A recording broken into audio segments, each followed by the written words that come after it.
the Forbidden City to breathtaking landscapes. From martial arts to make-believe, China is a land of secrets. Secrets that will set Zhang Jingchu, the rising star of Chinese cinema, on a journey of discovery.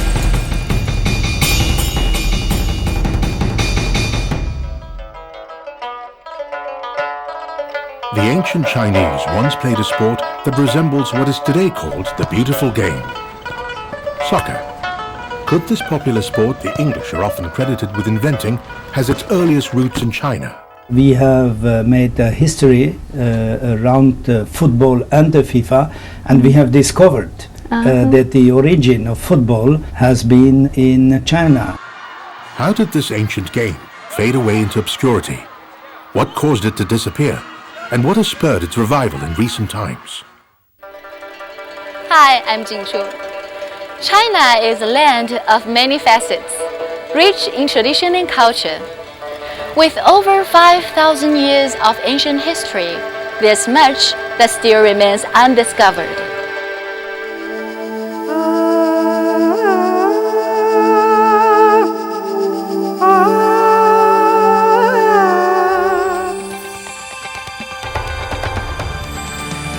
This is Beijing, a city of contrasts, where China's past and future meet. It's here that Zhang Jingchu begins her search for answers about the earliest form of soccer ever played. The modern skyscrapers of Beijing represent the new face of China. Towering commercial structures and numerous shopping districts pepper the city, symbols of China's rising prosperity. Yet another symbol of China's entry into the international arena is its hosting of the 2008 Olympics.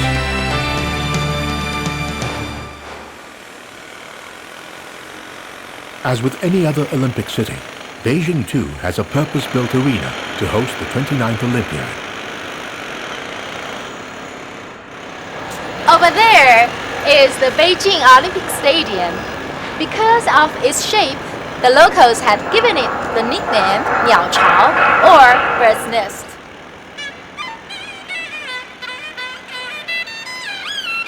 China's interest in sports, however, isn't a recent development. Not far from such modern structures lie the hutongs of old-world Beijing.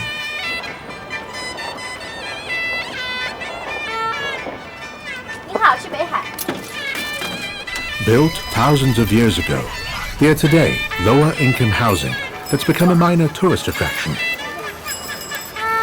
Its narrow alleyways are best traversed by foot or trishaw.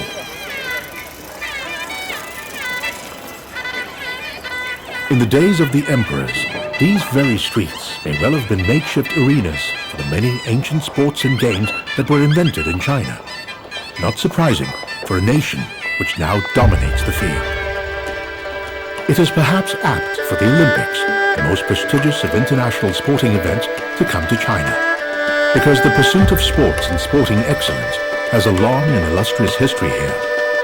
For centuries, the Chinese were pioneers, introducing new sports like acrobatics, martial arts, wrestling, weightlifting, diving, and even ancient soccer. Up north in China's Shandong province, a historic sporting event is about to begin. It is the inaugural game of Chuji, an ancient Chinese sport that's enjoying a revival.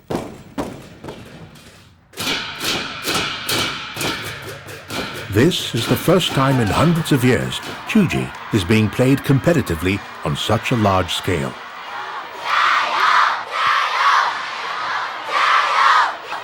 Chuji is a team sport that requires players to propel a ball through a goal using any part of their bodies except their arms and hands. Basics that sound very similar to another, more modern sport, soccer.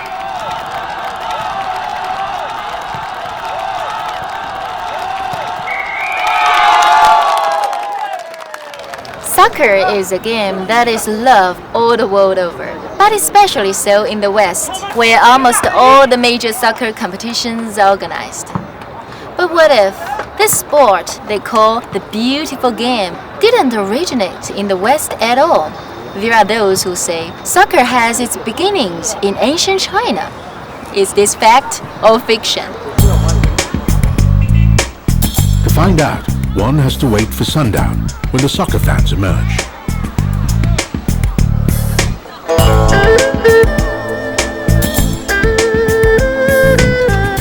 This is one of Beijing's favorite watering holes for soccer fans. Let's see what they really know about the origins of their favorite game. And where do you think soccer originated? I think from England. I don't know, I was watching some TV program that was saying that it's England. 足球好像最早起源于埃及吧，埃及啊，好像书上面有记载。那个时候是宫廷里面一种运动，应该是英格兰。那你呢？你怎么看？英格兰，他答得很对。完了，我是一个球迷，这是应该最起码的知识。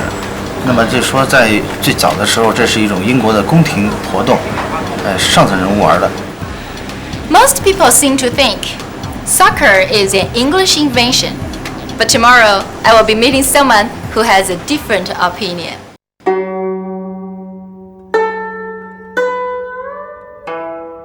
China's rich history of sports is a specialty of Professor Gu Shichuan, a former lecturer and researcher at the China Sports Science Society. 那在我们中国，就是古代的体育活动主要都分哪些呢？中国古代体育呢，大致可以分成3大类。第一类呢就是军事体育，就是基本上大概有1半以上的项目都跟军事有关系。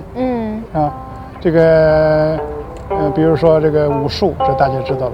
甚至我们的跑跳投还有这个足球、马球，都跟军事有关系。还有射箭。第二种呢就是这个娱乐游戏体育。比如说放风筝，比如说跳绳、踢毽子、舞龙、舞狮，像这些东西叫娱乐体育。第3种呢是养生体育，又叫医疗体育。比如说太极拳、五禽戏、八段锦，等等这些东西都属于医疗体育。那么中国古代就有足球吗？中国古代的足球叫蹴鞠。蹴鞠。蹴呢就是踢的意思，鞠就是球的意思。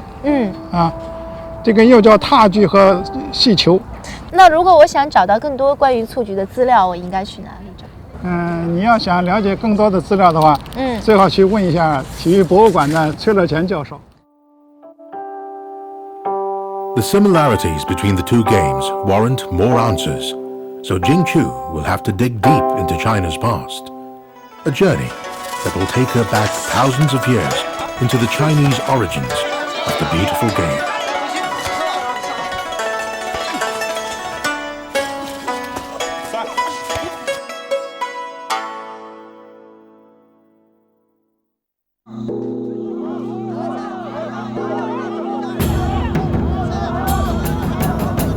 The ancient Chinese sport of Tzuji has a strong resemblance to modern soccer. In both sports, players use any part of their bodies except their arms and hands to propel the ball. The object in both games is to put the ball through a goal.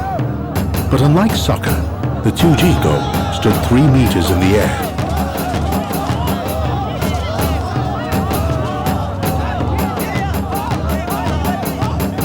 In modern soccer, players have to be quick on their feet and possess precise ball control. Soccer requires skill, strategy and accuracy to get the ball into the goal. Tzuji players apparently need all of this and more.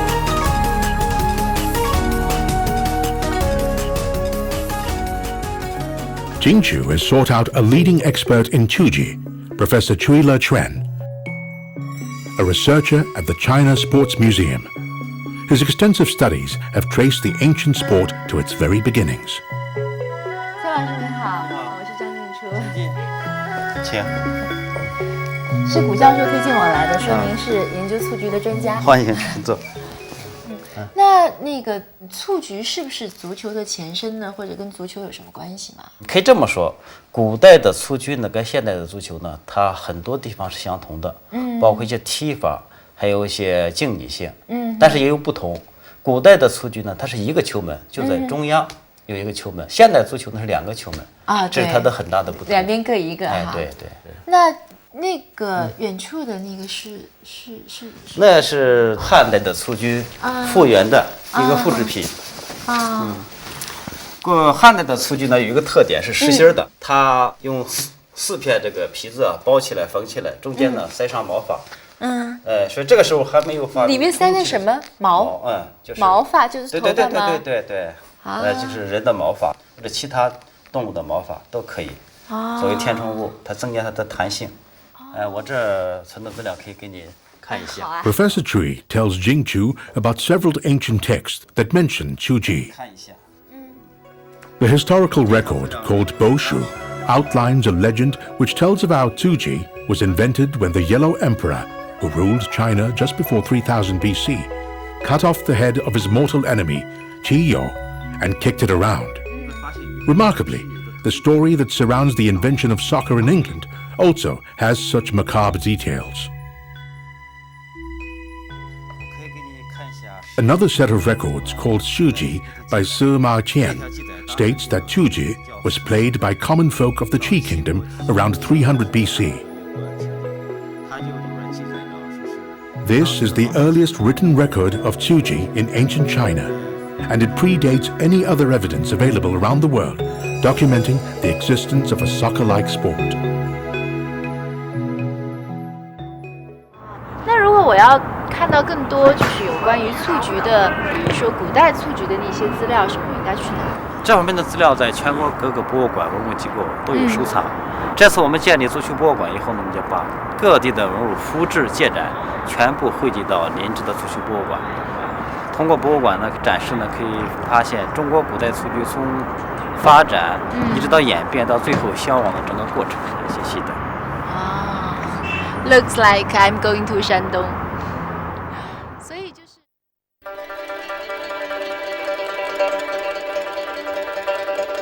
With new information on Tuji in hand, Jing Chu embarks on a cross-country journey to Shandong, a large province south of Beijing.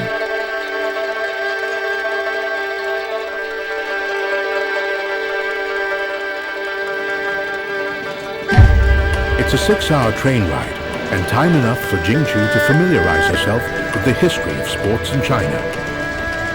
Her first stop in Shandong is a museum dedicated entirely to ancient Tuji. Linzhi is the former cradle of the ancient Qi kingdom.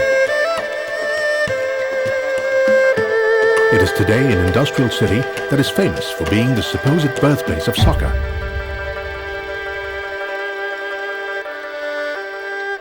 We are now standing in Linzhi, the city where Cuju was first created.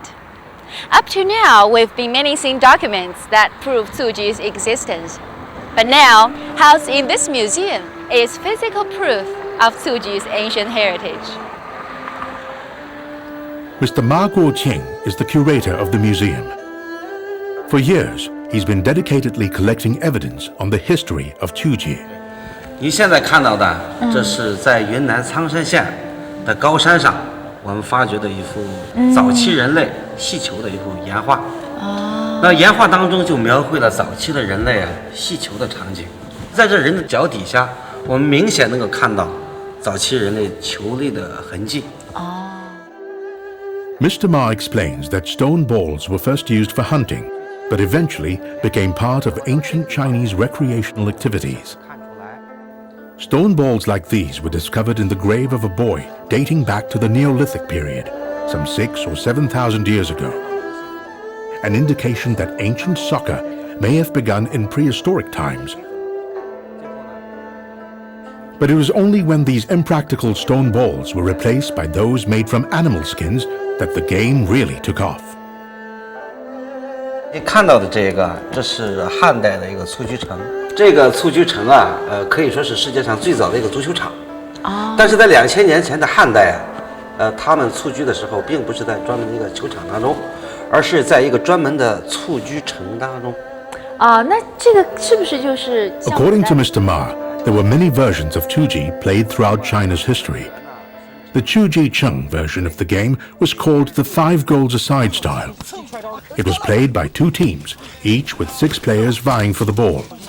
Interestingly, this gladiatorial style game was tame in comparison to the earliest version of soccer played in the West.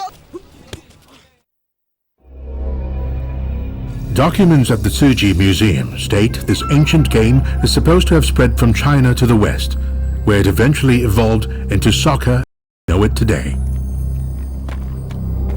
But the English have their own account of its origins. The severed head of a vanquished Danish prince being kicked around by English soldiers.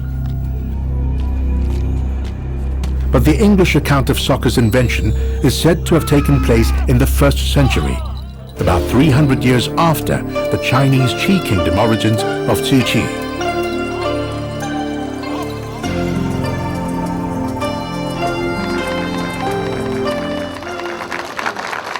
For China, the historical evidence of Chuji's origins and its similarity with modern soccer was proof enough for FIFA, the Fédération Internationale de Football Association, to declare Linz the official birthplace of soccer.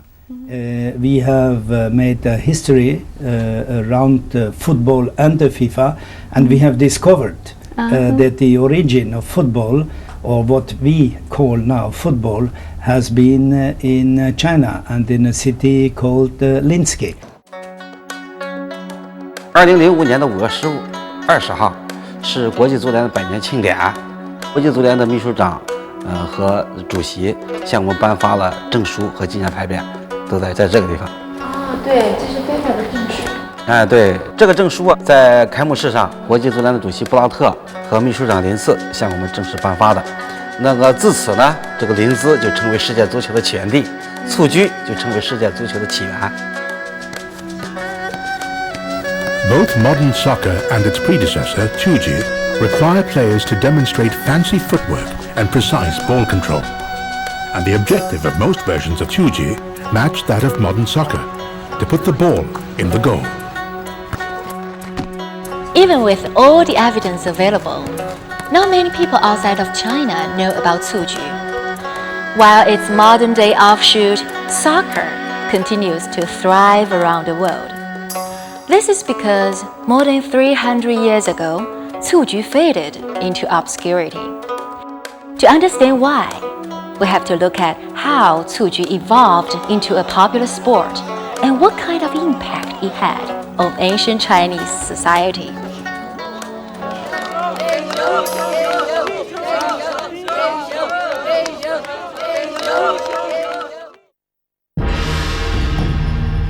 Jing Chu is here in Shandong to uncover more about the ancient Chinese sport of Chuji, because it was here, in the land of Confucius, that Chuji, recognized as the predecessor of modern soccer, was once played with great enthusiasm.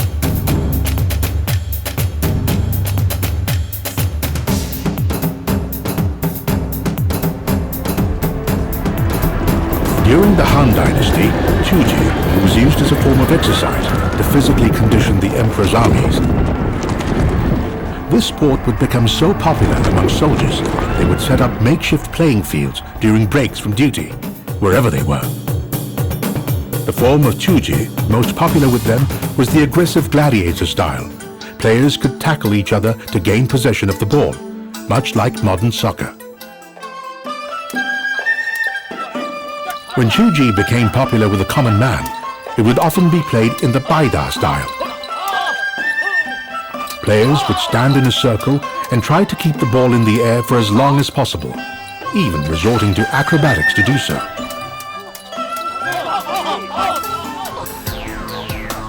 The version of Chuji that's played today involves 2 teams of 6 players each on opposite sides of a net, sprung 3 meters above the ground.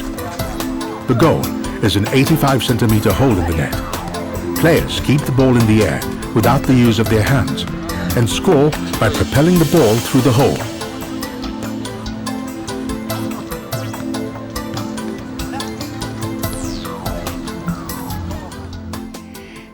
how Cuji is played today.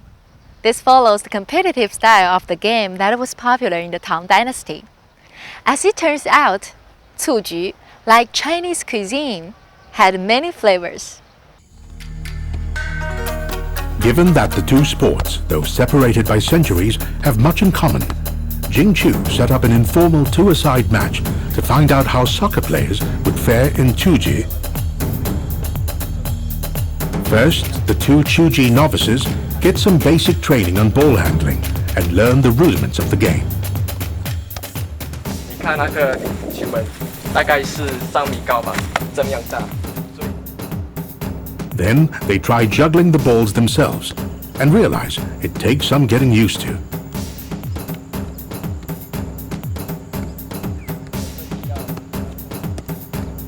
Now it's time to play.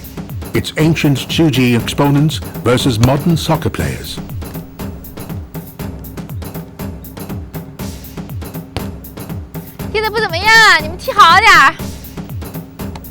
Scoring at soccer is hard enough, but the relatively smaller and higher Cuji goal requires even more precision and accuracy.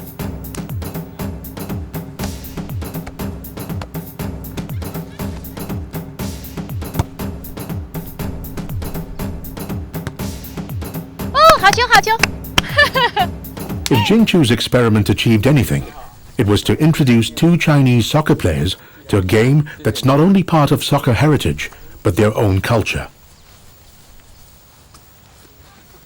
觉得虽然我现在是足球队员，但是觉得蹴鞠还是和足球有很大的不同的，因为它不能让足球落到地上，而且它的球门也非常的小，射门是非常困难的。其实之前看别人玩蹴鞠的时候，似乎觉得非常的简单，感觉和足球很相似，但是实际上自己去玩的时候就觉得非常的难。其实你不让蹴鞠落在地上，这是一件非常难的事情，因为力量控制你需要非常的协调。所以说，我觉得如果说一个人足球踢得很好，就不一定他蹴鞠也能踢得很好。Jing Chu has appreciated Cuji from a distance, but to fully understand the finer nuances, she needs to find an expert practitioner of the sport, and Linzi is just the place to find such a person. Ren Yuangang coaches Cuji in local schools and intimately knows all the ins and outs of the sport. 告诉我，就是像这些玩法和规则，就是有参考什么古代的文献啊，或者什么记载吗？哦，这个有，它是由宋代的这个王云成的一个叫《蹴鞠图谱》，就是这个。啊，你还带来？你看它里边有这个比赛场地，是吧？哦，对对对。再就是这个门，主要是这个门啊，它这个单球门的对抗性的这个场地啊是长16米，宽6米。哦。啊，它分为左右军，也叫左棚右棚。啊，裁判呢有执兵，啊还有副执兵。哦。打的时候，他球员的位置还有那个名称啊，都有很详细的要求。职责。那什么样就算是，比如说，对方赢了，或者他这个赢球就是通过这个笑色，起球以后由球头把这个球渡过风流眼儿，这就胜一筹。再有啊，就是他靠什么正负协，还有散力啊，这几个球员呢给他救球，他们负责是帮助这个球。只要在这边落了地了就输了吗？对，落地啊就是对方胜一筹。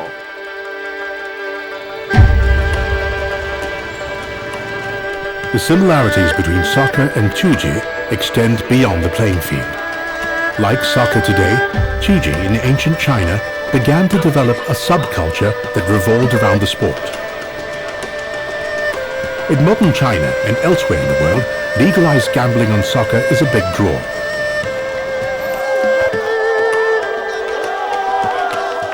Similarly, gambling in Cuji games in ancient China was also a big part of the sport.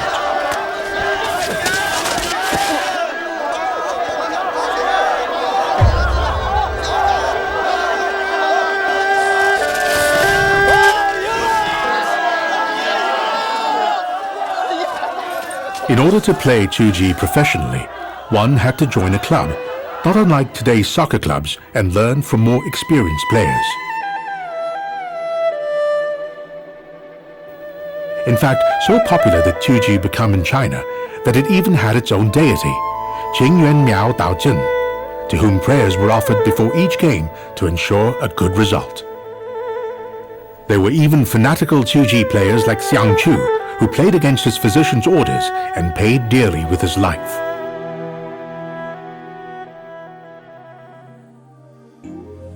Today, not only is professional soccer a big business, but the sale of club memorabilia is a highly lucrative spin-off.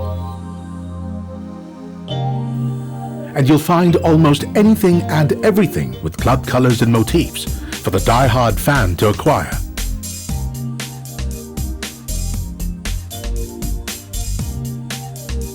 Travel back thousands of years and you'll find that Tuji was not much different. The ancient Chinese love for the sport was apparent from the Tuji-related designs emblazoned on all sorts of everyday household items. From coins to plates, pillowcases to flower vases.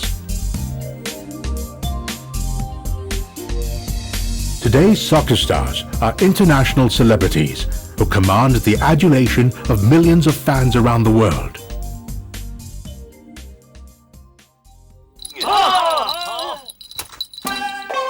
Ancient Tuji too had its heroes, men like Gao Qiu. He was a commoner with uncommon Tuji skills.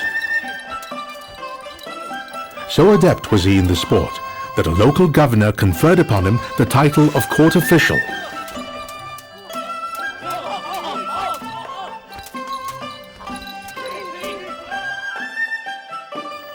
Men weren't the only ones who were good at Tuji. During the Tang Dynasty, many women were engaged in the game as well. In fact, there's a story about a girl who was so adept at this ancient game, she defeated a group of soldiers with a skillful play. Needless to say, the men were less than thrilled. As Tuji became more of an everyman sport in ancient China, it also attracted to it negative elements. What was a national passion would become a national obsession. In time, Tuji's runaway popularity in ancient China exposed the darker side of the sport and the subculture it spawned. Vices flourished. To put an end to Chinese society's downward spiral, steps were taken that would trigger the demise of Tuji.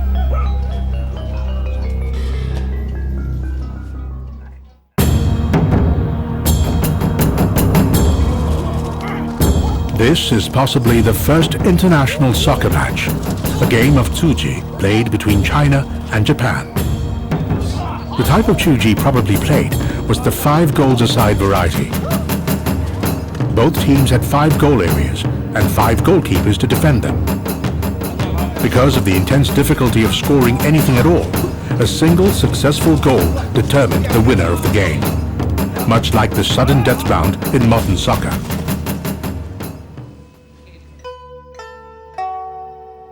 But how did the Japanese learn to play Tuji? To find out, Jing Chu is off to meet an expert on China's old trade routes. Professor Valerie Hansen believes these old channels of international trade could well have been the transmitter of not only goods, but aspects of Chinese culture like Tuji to the outside world. According to Professor Hansen, the many Silk Road trade routes linked China to countries such as Rome, India, Central Asia, Iran, Japan, and Korea. And what other forms of ball games throughout the world could have their origins in Tuji? I think the clearest example is in Japan, the game of Kemari, and then also in Malaysia, there's a modern game that's very similar. So those look like clear examples of the transmission of Tuju to other places. To me, the most obvious candidate for the transmission of this game from China into Europe would be the Mongol Empire in the 13th and 14th centuries, because the Mongols had conquered all of Eurasia, and there was a lot of contact, overland contact, across Eurasia. Could Chinese Tuji have traveled to other countries through such foreign trade? Yeah, I don't think that they were trading the balls per se, but I think when in all of this trade, if it's overland trade and also sea trade, there's long periods of time when people are sitting around, and overland trade, they're waiting for ice to melt, or they're waiting for the summer to end. In sea trade, they're waiting for the monsoon winds to come. So people are sitting around, traders from different countries, and that seems natural that they would see the games each other were playing and start playing them together.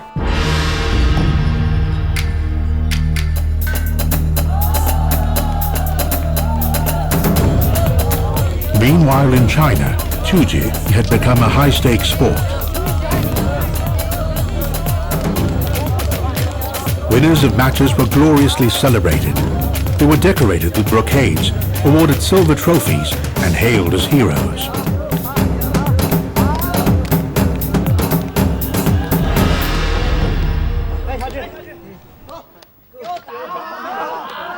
But those who lost, on the other hand, received only public humiliation. According to historical records, their faces were smeared with white powder before they were publicly flogged.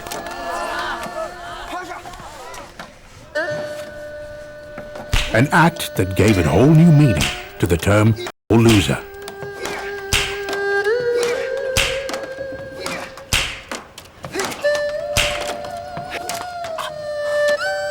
Soon, Cuji's reputation as a sport of honor began to take a beating as well. By the Yuan dynasty, it had become an activity that some of society's less desirable elements took to, and with less than noble intentions. Prostitutes, realizing the hold Cuji had on a young man, used the game to attract the attention of potential customers, and this might have caused its decline. The Yuan dynasty play, Jin Qianji, showed how prostitutes would use Cuji as a ploy to get customers, a sordid association for a once noble sport.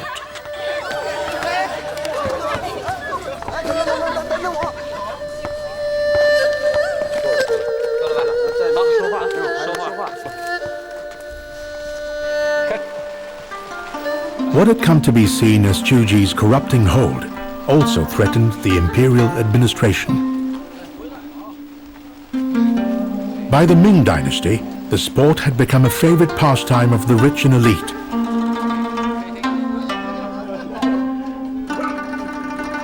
Court officials and royalty, intoxicated by Cuji and a lifestyle of drunken frivolity, began to neglect official duties. To prevent a complete breakdown in social order, the Ming government finally prohibited the game, and Cuji's popularity began to wane. Then, when the Manchurians invaded the Forbidden City in 1279 AD to rule as the Qing dynasty, Cuji was completely stamped out.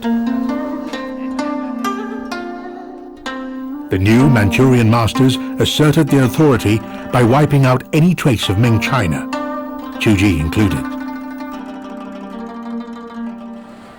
What we know for sure, without a shadow of a doubt, is that Cuji was the first soccer-like game in recorded history throughout the world. And it's also documented that Cuji did spread to Japan and Southeast Asia. In this shrine in modern Japan, an ancient ball game, a variation of Cuji called Kemari, is about to begin. Through Japan's early diplomatic ties with China, Cuji was imported into Japanese culture centuries ago.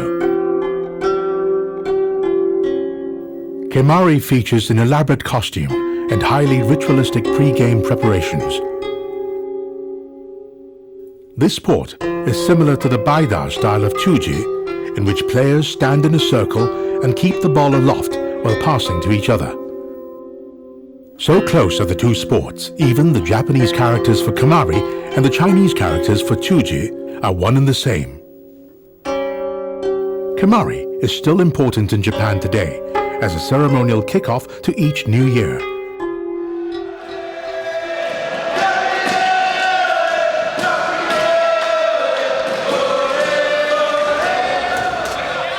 When Cuji reached the shores of countries in Southeast Asia, it is argued that the game was modified into sepak takraw. This fast-paced, acrobatic game still bears some of the hallmarks of traditional Chuji and is today one of the region's most popular sports.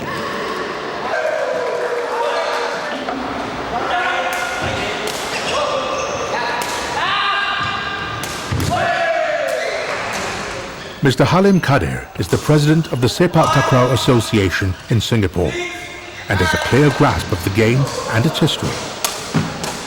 Sepak mean kick, takraw mean the ball. So Sepak Takraw. This is a game where you use your leg, use your head, you cannot use your hand. The game being played by 3 by 3, but each set you must win. The ended point is 21 points. You will see in the game of Sepak Takraw, the feeder play a very important part to pass the ball to the striker who hit the ball. The server is very important because you must serve the ball to your opponent. So a combination of striker, server and feeder are very, very important in the game of Sepak Takraw.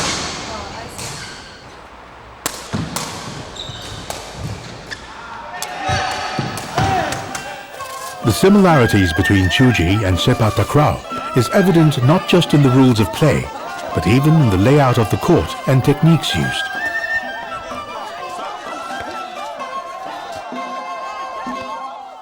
The combination of Suzhou have traveled from China, go down to the island and nearby country and make the flavor of the game of Sepak Takraw, which also originated from Nusantara, be part of the combination ingredient to make Sepak Takraw.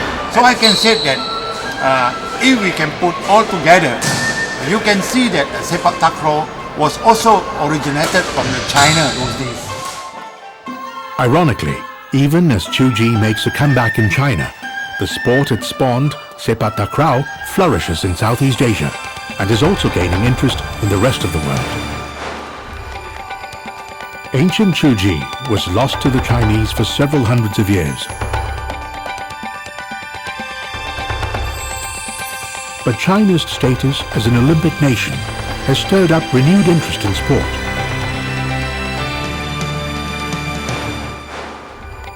As China looks for glory in the international sporting arena, Chuji has inadvertently become an unexpected beneficiary.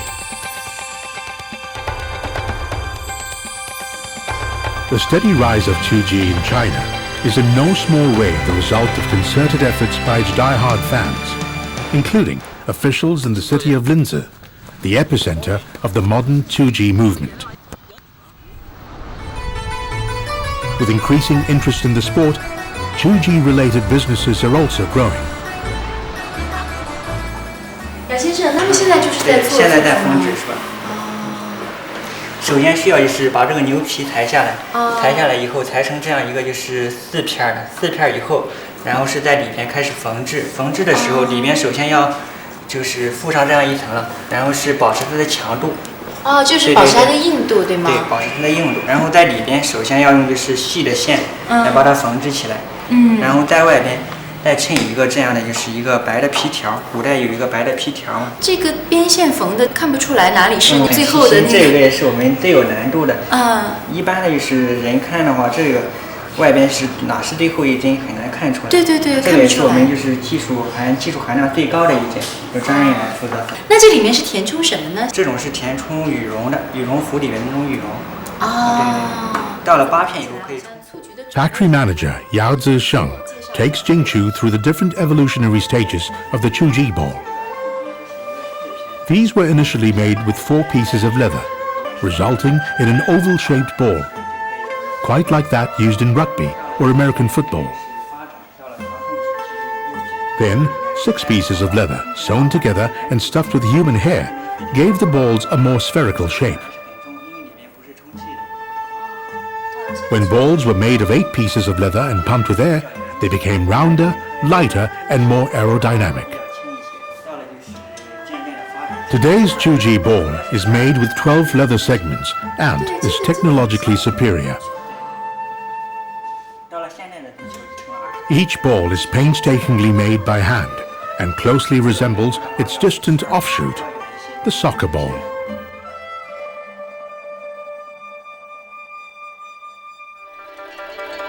Zhang Jingchu's journey to find the origins of modern soccer began in Beijing, where she discovered that historically the Chinese were pioneers of many ancient sports, including what was possibly the very first form of soccer, Qiuji.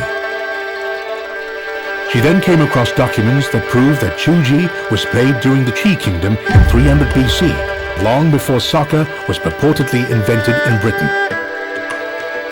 In Linzi, Shandong Province, she visited a soccer museum, where evidence supporting Qiuji's claim to being the origin of soccer was so overwhelming that FIFA proclaimed it the birthplace of the beautiful game. With the help of an expert on ancient trade routes, Jingchu discovered how Qiuji could have spread beyond China to become Kemari in Japan and Sepak Takraw in Southeast Asia.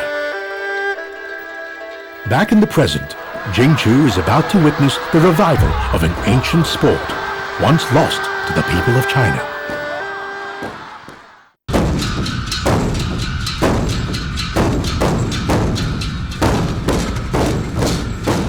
The once forgotten ancient sport of Qiuji is alive and kicking in Shandong Province.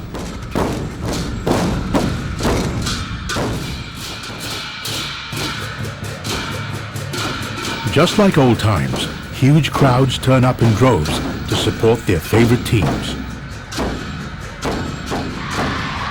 Today, China is seeing a renaissance of what some say is ancient soccer.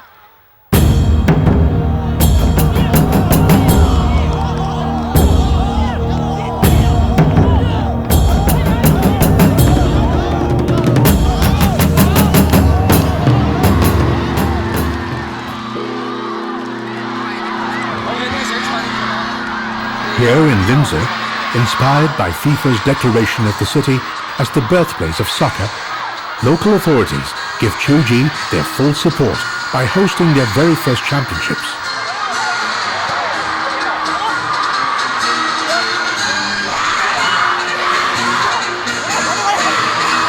Although die-hard soccer fans may find this claim difficult to accept, for the Qiuji enthusiasts, there is little doubt that modern soccer in its ancient form was first played here in China.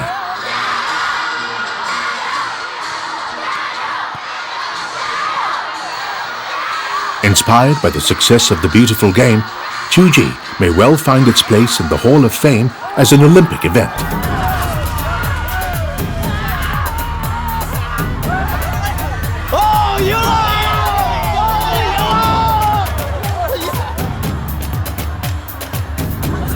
Ancient sport will be played in stadiums around the world.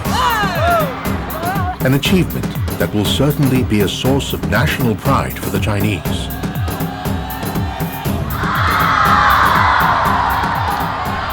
Today, the story of Qiuji is being rewritten. In an effort to boost the popularity of the game amongst the young, authorities have begun to introduce the ancient sport to a new generation in China. 哎，小朋友们。 那个，我先问你吧，你喜不喜欢蹴鞠啊？喜欢。喜欢蹴鞠，你呢？喜欢。我喜欢蹴鞠。那你是从什么时候开始？5、6岁。5、6岁。那你们平常就是喜欢蹴鞠还是喜欢足球？都喜欢。都喜欢。2个课都上吗？平常？都上。都上。你知不知道这个蹴鞠是跟足球是什么关系啊？是由蹴鞠演变成足球。哦，真的，你们都知道啊？在课上教的吗？不是，自己查的。你们能给我演示一下吗？好嘞。OK。